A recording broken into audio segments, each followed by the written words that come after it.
দেখুন, আপনি এবং আমি কখনোই প্রলুব্ধ হওয়া থেকে বাঁচতে পারবো না। হারাম সবসময় আমাদের সামনে আসবে, আর এটা সবসময় আমাদেরকে আহ্বান করবে। আর শাইতানু ইয়াইদুকুমুল ফাকর, শয়তান তোমাদেরকে দেউলিয়াত্বের প্রতিশ্রুতি দিবে। অন্য কথায়, যখন আপনি হালাল পথে চলবেন, শয়তান আপনাকে প্রতিশ্রুতি দিবে তুমি সুযোগ হারিয়ে ফেলছো, তুমি বঞ্চিত হচ্ছ, সবাই কত মজা করছে, তুমি অনেক মজা করতে পারতে, তুমি আরও অর্থ উপার্জন করতে পারতে, তুমি আরও ইন্দ্রিয় সুখ উপভোগ করতে পারতে। সেই সব সময় আপনার কাছে বিজ্ঞাপন দিতে থাকবে বিকল্প পণ্যের, বিকল্প পন্থার, নিজের কামনাকে চরিতার্থ করার। কিছু যায় আসে না যে কতটুকু কোরআন মুখস্থ করেছেন, কিছুই যায় আসে না যে কি পরিমাণ তাহাজ্জুদ আপনি পড়েছেন, এগুলো কোনোটাতেই আসে যায় না।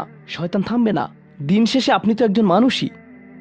দিন শেষে কামনা বাসনাগুলো আপনার মাঝে থাকবে, আর শয়তান থামবে না, সে আপনার পেছনে লেগেই থাকবে। শয়তানের একটা কৌশল আল্লাহ বর্ণনা করেছেন। তার মনস্তাত্ত্বিক কৌশলটি হলো জাইয়ানা লাহুমুশ শাইতানু আমালাহুম। শয়তান তাদের কাজগুলোকে তাদের কাছে আকর্ষণীয় করে দেয়।